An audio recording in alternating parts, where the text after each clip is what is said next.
Hey everyone, welcome back. In this video, we'll walk you through the chats and channels settings in Teams. These settings help you customize how you view and interact with chats, teams, and channels. Firstly, open up Microsoft Teams on your computer. Next, at the top right corner, click on More icon. Here you can see drop-down menu open, then select Settings. On the right side, you'll see the full list of settings. I just click on Chats and Channels. Now here in this tab, you can see all the chat and channel settings. Alright, let's get started with the first setting, and then we'll go through the rest one by one. Here, you can see first one, viewing chats, teams, and channels. Here you can see two options for how conversations are displayed, combined view and separate view. By default, combined view is selected. In this demo, I select separate view. After click on it, a feedback window will appear asking, why did you separate chats from your teams and channels? Choose your reason. In this demo, I choose other option. Then click on the Send to Microsoft button. Here you can see your feedback will be successfully submitted. Now you can see your chats and team. Channel messages are kept in different tabs. Now you can switch between the Chat tab and the Teams tab separately. If I click on Chat tab, you can see personal and group chats stay in the Chat tab.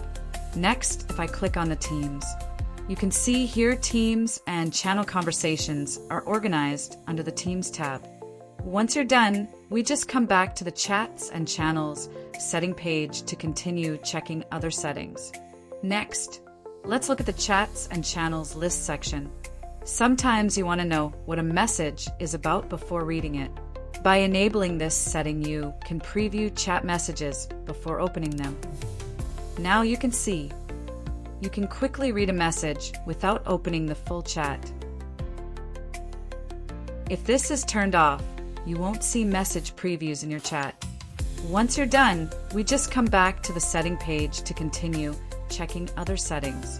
Now you can see filters and discover options. When filters are turned on, Teams will display helpful filters like unread, channels, chats, and unmuted at the top of your Teams view. It's helpful to quickly access specific types of messages or conversations. For example, if clicking on unread shows only your unread messages. If this is turned off, then those filter shortcuts will disappear. Let's back to setting page to check other settings. Let's look at the suggestions for hiding inactive channels. When this is turned on, Teams will periodically suggest channels you have not used much. It's being hide. The next setting you can see under the chat section. You can choose your message density. By default, Comfy is selected. In this demo, I select Compact. In compact mode, you can see chat messages are shown closely together, letting you see more messages simultaneously. Let's back to setting page to check other settings. Here you can also decide where Teams should show recent activity when you open a channel at the top or at the bottom. In this demo, I selected at the bottom. That means when I open a channel, Teams will automatically scroll down and show me the latest message at the bottom of the conversation. If I select at the top of the channel, you can see the latest message show at the top of the conversation. Let's check last setting, which is show suggested replies in chat. If this is off, Teams won't show those quick suggested replies in your chat, so you'll need to type out every response manually.